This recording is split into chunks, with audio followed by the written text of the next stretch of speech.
देखिए हर खबर यहीं पर, सब्सक्राइब कीजिए TV9 भारतवर्ष।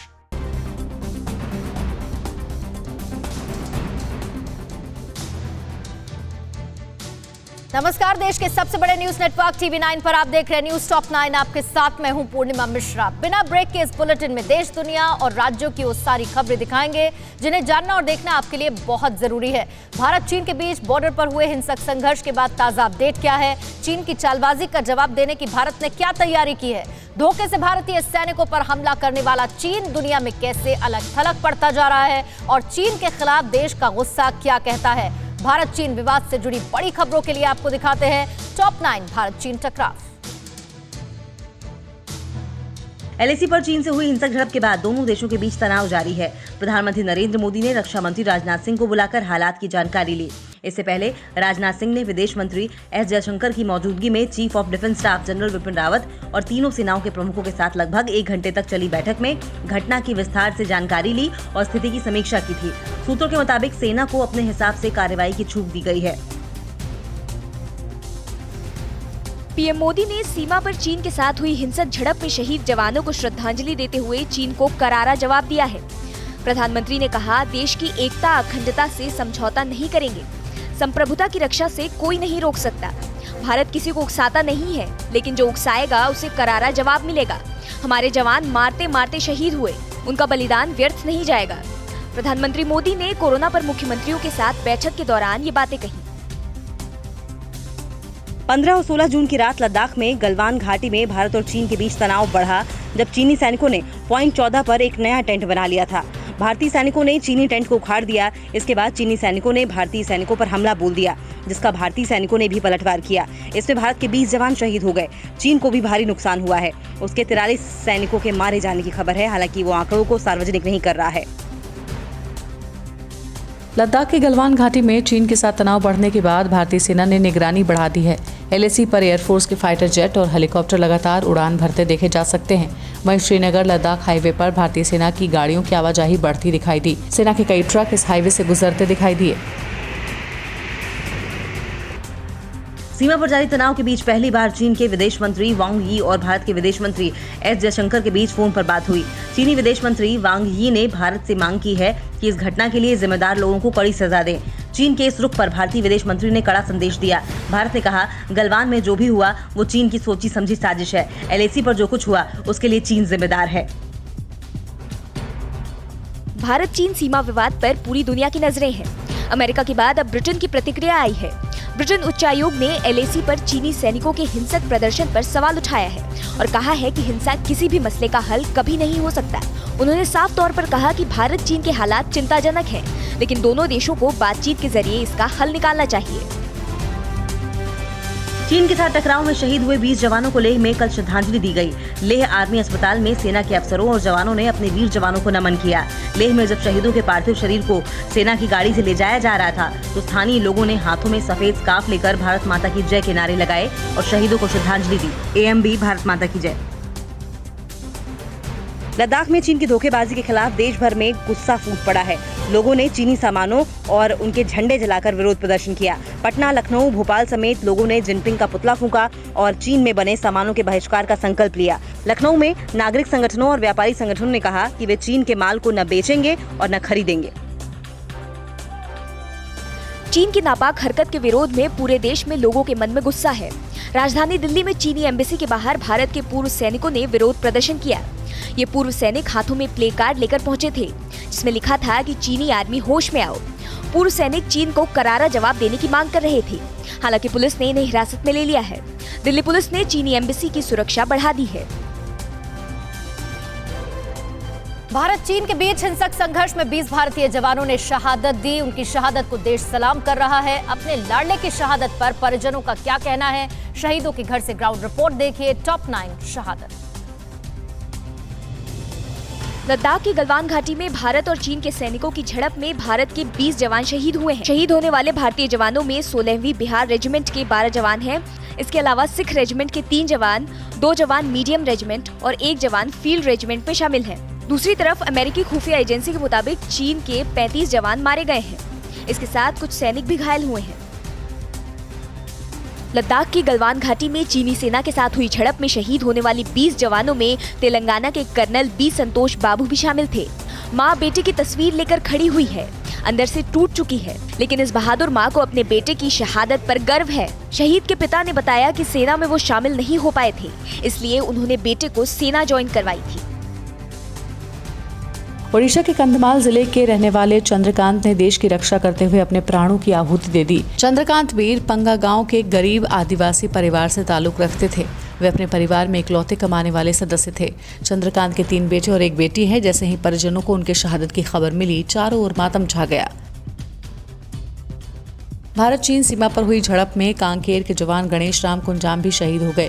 गणेश राम कुंजाम ने 2011 में सेना में भर्ती हुए थे और 1 महीने पहले ही चीन बॉर्डर पर उनकी पोस्टिंग हुई थी।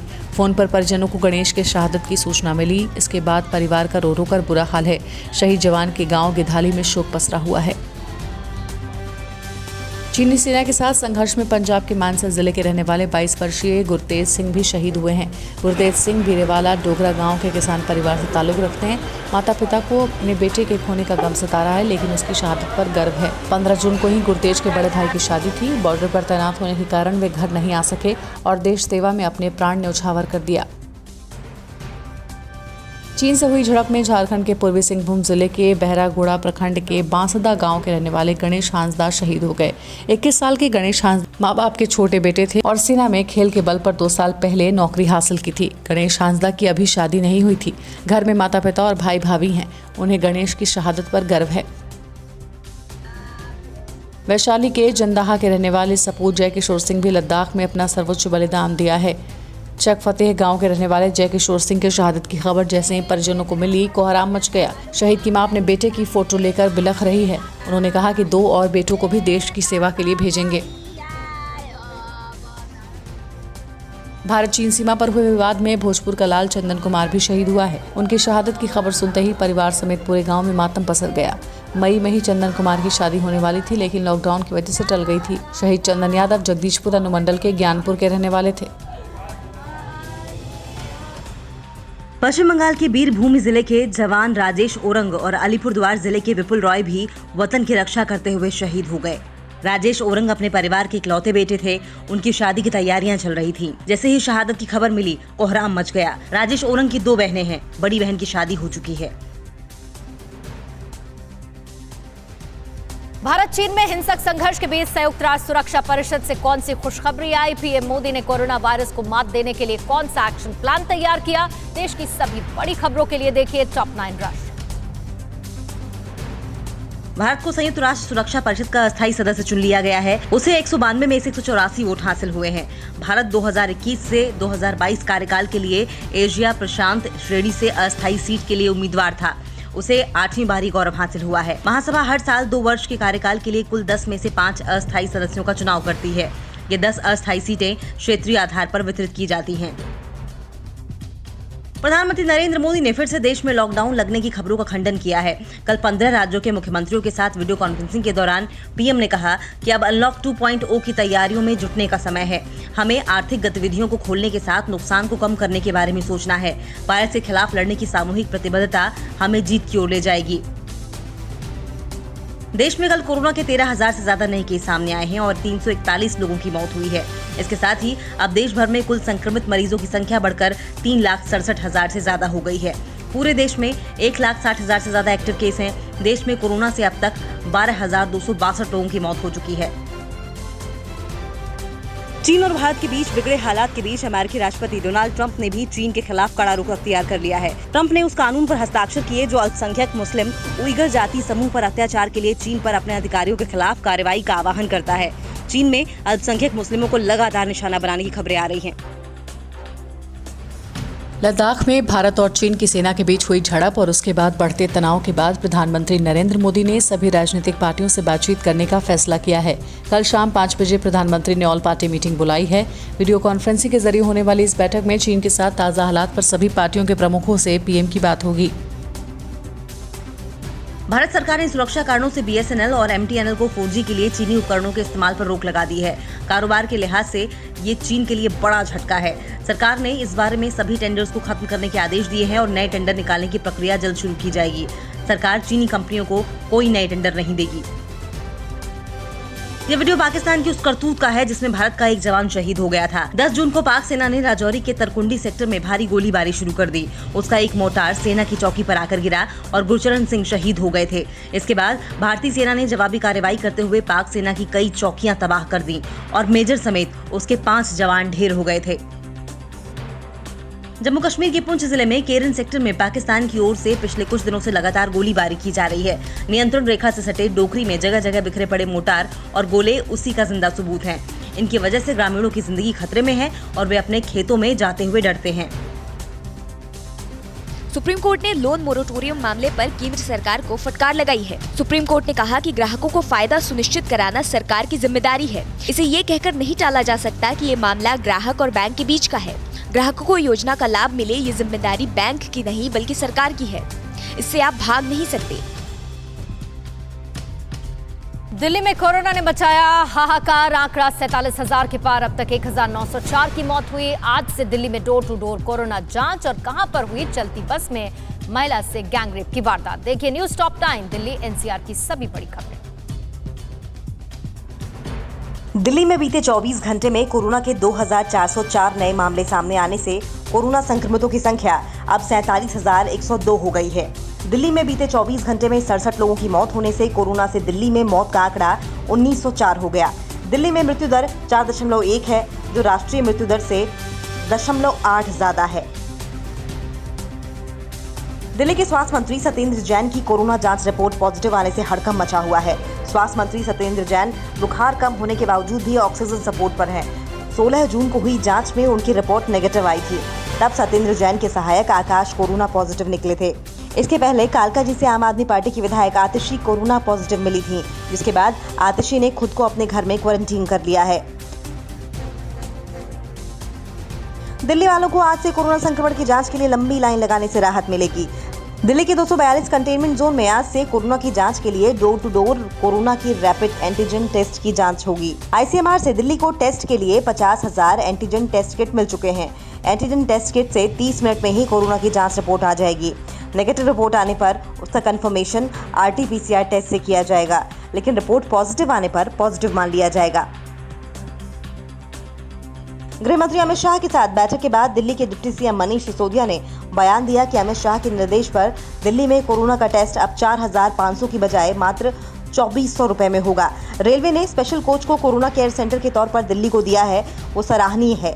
हमने गर्मी को देखते हुए सरकार से AC कोच लगाने की गुजारिश की है। LAC पर चीनी सेना के बर्बर कार्रवाई में शहीद हुए भारत के 20 जवानों को श्रद्धांजलि देने के लिए दिल्ली बीजेपी के अध्यक्ष आदेश गुप्ता की अगुवाई में बीजेपी कार्यकर्ताओं ने इंडिया गेट के राजपथ पर कैंडल मार्च निकाला। कैंडल जलाकर शहीदों को श्रद्धांजलि देने के साथ साथ हाथ में बैनर पोस्टर लेकर चीन के खिलाफ जबरदस्त नारेबाजी हुई। आदेश गुप्ता ने कहा कि हम चीन को बता देना चाहते हैं कि अगर वो इस तरह की घटिया हरकत करता रहा तो करारा जवाब मिलेगा। चलती बस में महिला के साथ गैंगरेप की सनसनीखेज वारदात से नोएडा में हड़कंप मच गया। पीड़ित महिला यूपी के प्रतापगढ़ से इसी प्राइवेट लग्जरी बस से अपने 2 बच्चों के साथ नोएडा आ रही थी। तभी लखनऊ और मथुरा के बीच बस ड्राइवर और कंडक्टर ने महिला को बंधक बनाकर गैंगरेप किया। महिला के पति की विरोध जताने पर दोनों पीड़िता को बस से फेंककर गाजियाबाद की तरफ फरार होने लगे। तभी मौके पर पहुंची पुलिस ने बस समेत ड्राइवर को दबोच लिया। दिल्ली के न्यू अशोकनगर के वसुंधरा मानवस्थली अपार्टमेंट के गार्ड ने जब प्राइवेट BPO कंपनी के CEO को अपार्टमेंट में जाने से रोका तो हंगामा मच गया। CEO साहब कबीस कपूर और उनकी महिला दोस्त दोनों एक साथ गार्ड पुरोहित कुमार पर डंडा लेकर टूट पड़े। मारपीट की पूरी वारदात CCTV कैमरे में कैद हो गई। यूपी के गाजियाबाद में कोरोना संक्रमण से एक उद्योगपति की मौत के 3 दिन बाद भी उसका अंतिम संस्कार नहीं हो सका। इंदिरापुरम के रहने वाले अंतिम संस्कार के वक्त शव के आधा जलने के बाद ही शवदाह की इलेक्ट्रिक शवदाह मशीन खराब हो गई, जिससे कि अंतिम संस्कार पूरा नहीं हो सका। मृतक का आधा जला शरीर शव गृह की मशीन में ही है। शव का अंतिम संस्कार नहीं होने से घर वालों का बुरा हाल है। दिल्ली NCR में कोरोना से मचे हाहाकार के बीच साइकिल आम लोगों की शान की सवारी बन गई है। ट्रेन और बस सेवा बंद होने और सार्वजनिक वाहनों का इस्तेमाल से बचने के लिए साइकिल की बिक्री जमकर हो रही है। तो वहीं जिम बंद होने से कुछ लोग खुद को स्वस्थ रखने के लिए शान से साइकिल चला रहे हैं। महाराष्ट्र में कोरोना संक्रमितों की संख्या 1,16,000 के पार। मौत का आंकड़ा हुआ 5,651। मौत के रिकॉर्ड में हुई गड़बड़ी सुधारने में जुटी बीएमसी और गिटार बजाते हुए नाले में कहां पर युवक गिरा। देखिए न्यूज टॉप 9 महाराष्ट्र। महाराष्ट्र में बीते 24 घंटे में कोरोना के 3,307 नए मामले सामने आने के बाद कोरोना वायरस से संक्रमितों की संख्या 1,16,752 हो गई है। महाराष्ट्र में बीते 24 घंटे में 114 लोगों की मौत होने से कोरोना से अब तक 5,651 लोगों की मौत हो चुकी है। बीते 24 घंटे में महाराष्ट्र के ठाणे में 839, पुणे में 362, औरंगाबाद में 103 और पालघर में कोरोना संक्रमण के 98 नए मामले सामने आए हैं। मुंबई में बीते 24 घंटे में कोरोना संक्रमण के 1,359 नए मामले सामने आने से कोरोना संक्रमितों की संख्या 61,587 हो गई है। बीते 24 घंटे में 77 लोगों की मौत होने से मुंबई में कोरोना संक्रमण से 3,244 लोग कोरोना से अपनी जान गंवा चुके हैं। तो वहीं मुंबई के 100 साल के बुजुर्ग रामलाल माली जब कोरोना से जंग जीतकर घर लौटे तब अस्पताल के स्टाफ ने शानदार विदाई दी। कोरोना संक्रमण की मार सबसे ज्यादा महाराष्ट्र पुलिस के जवानों पर पड़ी है। बीते 24 घंटे में 28 पुलिस वालों के संक्रमित होने से कोरोना संक्रमित पुलिस वालों की संख्या बढ़कर 3,889 हो गई है, जिसमें 1,033 एक्टिव केस हैं और 2,611 पुलिस वाले कोरोना से जंग जीत चुके हैं। बीते 24 घंटे में 3 की मौत होने से महाराष्ट्र में कोरोना अब तक 45 पुलिस वालों की जान ले चुका है। महाराष्ट्र में कोरोना संक्रमितों की मौत के रिकॉर्ड में गड़बड़ी से सियासत गरमाने के बाद बीएमसी ने सफाई दी है। काम के ज्यादा बोझ से आंकड़ों की सही जानकारी अस्पतालों ने नहीं दी थी। अस्पतालों ने जानबूझकर जानकारी नहीं छुपाई है। हमने 1,300 से ज्यादा मृतकों के नाम रिकॉर्ड में दर्ज कर दिए हैं, जिससे कि मौत का आंकड़ा 5,651 पहुंच गया है। आपको बता दें कि अकेले मुंबई में कोरोना से हुई 451 मौतों का रिकॉर्ड बीएमसी के रिकॉर्ड में दर्ज नहीं हुआ था। प्रधानमंत्री नरेंद्र मोदी के साथ बैठक के बाद महाराष्ट्र के सीएम उद्धव ठाकरे ने कहा कि कोरोना को लेकर कुछ दवाओं को जल्द मान्यता देने की मांग की है। साथ ही राष्ट्रीय बैंकों से किसानों को कर्ज मुहैया करवाने की भी मांग की गई। रोजगार मुहैया करवाने के लिए महाराष्ट्र में अब तक 16,000 करोड़ का इन्वेस्टमेंट हुआ है। केंद्र से प्रधानमंत्री गरीब कल्याण योजना को अक्टूबर तक बढ़ाने की मांग की थी। महाराष्ट्र के सीएम उद्धव ठाकरे ने मुंबई को 1,000 बेड वाले देश के पहले ओपन ग्राउंड कोविड-19 अस्पताल की सौगात दे दी। 108 आईसीयू, 440 ऑक्सीजन बेड और वेंटिलेटर जैसी अत्याधुनिक सुविधाओं से लैस अस्पताल को बीएमसी को हैंडओवर किया गया। 20 जून से कोरोना के गंभीर मरीजों को बीकेसी के ओपन कोविड अस्पताल में शिफ्ट किया जाएगा। अब फेज 2 के तहत 1200 बेड का अस्पताल बन रहा है, जहां किडनी, लिवर, डायबिटीज, फेफड़ों का संक्रमण जैसे क्रिटिकल मरीजों का इलाज होगा। महाराष्ट्र के मंत्री जितेंद्र आव्हाड ने सुशांत सिंह राजपूत की मौत पर सवाल उठाते हुए सूबे के गृह मंत्री अनिल देशमुख से मिलकर जांच की मांग करेंगे। मुंबई पुलिस की पूछताछ में सुशांत के मैनेजर ने बताया कि पिछले कुछ समय से सुशांत बॉलीवुड में खुद को अलग और कमजोर महसूस करने लगे थे। वो अपने नए प्रोजेक्ट ड्रीम 150 पर काम कर रहे थे। जांच में पता चला है कि सुशांत की पूर्व मैनेजर दिशा सालियान की मौत से खुदकुशी मामले का कोई संबंध नहीं है। कास्टिंग डायरेक्टर मुकेश छाबड़ा से पूछताछ के बाद सुशांत की दोस्त एक्ट्रेस रिया चक्रवर्ती से भी पुलिस पूछताछ कर सकती है। मुंबई से सटे कल्याण इलाके में नाले की दीवार पर खड़े होकर गिटार बजा रहा एक 32 साल का लड़का संतुलन बिगड़ने से नाले में गिर गया। उफनते नाले में लड़के के गिरते ही लोगों ने शोर मचाने के साथ फायर ब्रिगेड को सूचना दी। मौके पर पहुंचे फायर ब्रिगेड के कर्मचारियों ने बड़ी मशक्कत के बाद सीढ़ी की मदद से लड़के को नाले से सुरक्षित बाहर निकाल लिया। कोरोना संक्रमण काल में दूल्हे के सिर पर सेहरा तो सज रहा है, लेकिन शेरवानी की जगह पीपीई किट ने ले ली है। मुंबई के कोरोना के सबसे बड़े हॉटस्पॉट वसई, नाला सोपारा और विरार में कोरोना काल में पीपीई किट में शादी हो रही है। नाला सोपारा के रहने वाले संजय गुप्ता ने बबीता गुप्ता से पीपीई किट पहनकर शादी की रस्म निभाने के साथ साथ फेरे भी लिए। वहीं दुल्हन बबीता चेहरे पर मास्क और फेस शील्ड पहने हुए नजर आई। उत्तर प्रदेश में 15,181 तो उत्तराखंड में 2,023 लोग कोरोना संक्रमित। विधानसभा चुनाव से पहले जेडीयू आरजेडी में पोस्ट वॉर और यूपी के 20 आईएएस अफसर बने अपर मुख्य सचिव। टॉप 9 उत्तर प्रदेश बिहार देखिए। बीते 24 घंटों में यूपी में कोरोना के 583 नए मामले सामने आने से कोरोना संक्रमित की संख्या बढ़कर 15,181 हो गई है। यूपी में बीते 24 घंटे में 30 लोगों की मौत से कोरोना से मरने वालों की संख्या 465 हो गई। तो वहीं उत्तराखंड में बीते 24 घंटे में कोरोना के 81 नए मामले सामने आने से कोरोना संक्रमित मरीजों की संख्या बढ़कर 2,023 हो गई है। कोरोना से बीते 24 घंटे में 1 की मौत होने से अब तक 26 लोगों की मौत हो चुकी है। बिहार में कोरोना संक्रमण ने हाहाकार मचा दिया है। बीते 24 घंटों में कोरोना के 130 नए मामले सामने आने से बिहार में कोरोना संक्रमित की संख्या बढ़कर 6,940 हो गई है। बिहार में कोरोना से अब तक 39 लोगों की मौत हो चुकी है। झारखंड में भी कोरोना ने हड़कंप मचा दिया है। बीते 24 घंटे में कोरोना के 56 नए मामले सामने आने से झारखंड में कोरोना वायरस से संक्रमित मरीजों की संख्या बढ़कर 1,895 हो गई है। झारखंड में कोरोना से अब तक 10 लोगों की मौत भी हो चुकी है।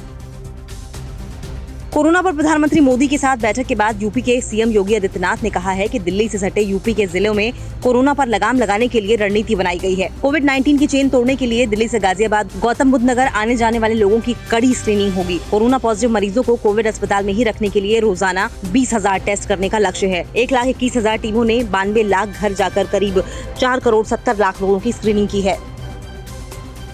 बिहार में 9 सीटों के लिए 6 जुलाई को होने वाले विधान परिषद चुनाव के लिए सीएम नीतीश कुमार के साथ आरजेडी ने कमर कस ली है। राष्ट्रीय जनता दल ने राज्य संसदीय बोर्ड और केंद्रीय संसदीय बोर्ड की आज बैठक बुलाई।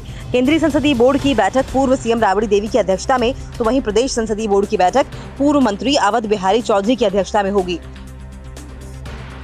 बिहार के साल के अंत में होने वाले विधानसभा चुनाव से पहले जेडीयू और आरजेडी में फिर से पोस्टर वार जारी है। पहले तेजस्वी यादव ने पोस्टर जारी कर पूछा था कि नीतीश कुमार कहां हैं। अब जेडीयू ने आरजेडी के खिलाफ पोस्टर जारी किया है। पटना की सड़कों पर लगे पोस्टर्स के जरिए जेडीयू ने लालू यादव और तेजस्वी को भ्रष्टाचार का महामंडलेश्वर बताते हुए लिखा है कि जानता है बिहार, संपत्ति अर्जन में जुटा है परिवार। यूपी की योगी सरकार ने यूपी के 20 आईएएस अफसरों को प्रमोशन देकर अपर मुख्य सचिव बना दिया है। मुख्य सचिव की अध्यक्षता में हुई बैठक के बाद 1988 और 89 बैच के आईएएस अधिकारी रजनीश दुबे, राजन शुक्ला, मनोज सिंह, आलोक कुमार, नवनीत सहगल, मोनिका गर्ग और आराधना शुक्ला जैसे 20 आईएएस अफसर प्रमोट करके अपर मुख्य सचिव बनाए गए। यूपी के उन्नाव में लखनऊ आगरा एक्सप्रेसवे पर हुए भीषण हादसे में 17 लोग गंभीर रूप से घायल हो गए। बेकाबू रफ्तार के चलते राजस्थान से पश्चिम बंगाल जा रही बस अनियंत्रित होकर पलट गई। बस में सवार 41 लोगों में से घायल 17 लोगों को औरास के स्वास्थ्य केंद्र में भर्ती कराया गया। यूपी के काकोरी लूटकांड में शामिल 2 बदमाशों को पुलिस ने मुठभेड़ के बाद गिरफ्तार कर लिया। लखनऊ में काकोरी पुलिस और क्राइम ब्रांच के ज्वाइंट ऑपरेशन में दोनों तरफ से चली ताबड़तोड़ गोली में यूपी पुलिस का एक सिपाही भी घायल हो गया। सीमा पर चीन की कायराना हरकत को लेकर भारत के अलग अलग हिस्सों में विरोध प्रदर्शन हो रहा है। पटना में जन अधिकार पार्टी के नेता पप्पू यादव ने चाइनीज मार्केट और चाइनीज ब्रांड के शोरूम के बाहर प्रदर्शन किया। वहीं शहर के अलग अलग हिस्सों में लोगों ने चीन के राष्ट्रपति जिनपिंग का पुतला फूंककर चीन के सामानों का इस्तेमाल नहीं करने का संकल्प लिया। चीन से हर तरह के रिश्ते खत्म करने की मांग की। और अब देश के अन्य राज्यों की सबसे बड़ी खबरें न्यूज टॉप 9 राज्य। बीजेपी के 3 विधायकों के इस्तीफे के बाद मणिपुर में बीजेपी सरकार खतरे में आ गई है। ऊपर से एनपीपी ने भी सरकार से समर्थन वापस ले लिया है। ताजा सियासी हालात के बाद कांग्रेस नेता और पूर्व सीएम ओकराम इबोबी सिंह और पूर्व डिप्टी सीएम गईखंगम मणिपुर के गवर्नर से मिलकर सरकार बनाने का दावा पेश करेंगे। 60 सदस्यों वाली मणिपुर विधानसभा में 3 विधायकों के इस्तीफे से विधानसभा में बीजेपी के 24 विधायक बचे हैं, जबकि कांग्रेस के पास 28 विधायक हैं। मध्य प्रदेश में कोरोना संक्रमितों की संख्या बढ़कर 11,244 हो गई है। कल 161 नए केस सामने आए, वहीं 6 लोगों की मौत हुई। राज्य में इस समय एक्टिव मरीजों की संख्या 2,374 है और 8,388 लोग इलाज के बाद स्वस्थ होकर घर जा चुके हैं। मध्य प्रदेश में कोरोना से कुल 482 लोगों की मौत हुई है और हालात नियंत्रण में आते दिख रहे हैं। राजस्थान में कल कोरोना के 326 नए केस सामने आए और 5 लोगों की मौत हो गई। राज्य में कोरोना संक्रमितों की संख्या 13,542 हो गई है। इसमें 2,762 से ज्यादा एक्टिव केस हैं। राजस्थान में कोरोना से अब तक 313 लोग दम तोड़ चुके हैं। मध्य प्रदेश में वीडियो वॉर अपने चरम पर है। दिग्विजय सिंह पर शिवराज सिंह चौहान का एडिट वीडियो पोस्ट करने का आरोप लगा था, जिसके बाद दिग्विजय सिंह के खिलाफ बीजेपी कार्यकर्ताओं ने केस दर्ज कराया था। आज दिग्विजय सिंह ने शिवराज पर राहुल गांधी का एडिट वीडियो पोस्ट करने का आरोप लगाते हुए भोपाल क्राइम ब्रांच में शिकायत दर्ज कराई है। मध्य प्रदेश में अब सेल्फी से लगेगी बिजली कर्मचारियों की हाजिरी। बायोमेट्रिक की जगह अब बिजली कर्मचारियों को हाजिरी के लिए सेल्फी अपलोड करना होगा, जिससे उनकी अटेंडेंस सुनिश्चित की जा सके। कर्मचारियों के अटेंडेंस प्रयास नाम के ऐप के जरिए सेल्फी अपलोड की जाएगी। इस ऐप से कर्मचारी के लोकेशन का सटीक पता लग पाएगा कि वो दफ्तर में है या फिर नहीं। आंध्र प्रदेश के कृष्णा जिले में हुए भीषण सड़क हादसे में 9 लोगों की दर्दनाक मौत हो गई और 4 लोग गंभीर रूप से घायल हो गए। 25 लोग ट्रैक्टर में बैठकर विद्रोही लक्ष्मी नरसिम्हा स्वामी के दर्शन करने जा रहे थे। तभी कृष्णा जिले में लोगों को लेकर जा रही ट्रैक्टर ट्रॉली में ट्रक ने जबरदस्त टक्कर मार दी। मध्य प्रदेश के शिवपुरी के कोलारस तहसील के गेहूं खरीदी केंद्र में राजस्व निरीक्षक और पटवारी में भिड़ंत हो गई। किसानों के सामने ही राजस्व निरीक्षक महेंद्र कोरकू और तहसीलदार अभिनव चतुर्वेदी एक दूसरे से भिड़ गए। दोनों में भिड़ंते के साथ ही जमकर गाली गलौज हुई। पटवारी ने एसडीएम से तहसीलदार की शिकायत की थी। मध्य प्रदेश पुलिस ने शाजापुर में परिवहन विभाग के साथ मिलकर कार्रवाई करते हुए NH-52 पर फर्जी आरटीओ अधिकारी और कर्मचारी बनकर वसूली करने वाले अंतर्राज्यीय गिरोह के 8 बदमाशों को गिरफ्तार कर लिया। आरोपी आगरा मुंबई नेशनल हाईवे पर सुनेरा के पास वाहनों को रोककर अवैध वसूली कर रहे थे। आरोपियों से 2 वॉकी टॉकी और कई मोबाइल बरामद हुए हैं। पंजाब के सीएम कैप्टन अमरिंदर सिंह ने सत्ता में आने से पहले घर घर नौकरी देने का बड़ा वादा किया था, लेकिन संगरूर में हालात देख लीजिए। MA, BEd, MEd और बीलिप जैसी डिग्रियां हासिल करने के बाद मखान शेरू और प्रीतपाल सिंह ईंट भट्टा पर काम करने को मजबूर हैं। दोनों ने कहा कि नौकरी नहीं मिलने से दोनों भट्टे पर ईंटें बनाने को मजबूर हैं। अड़ी सोमवार से शुक्रवार शाम 6 बजे सिर्फ TV9 भारतवर्ष पर।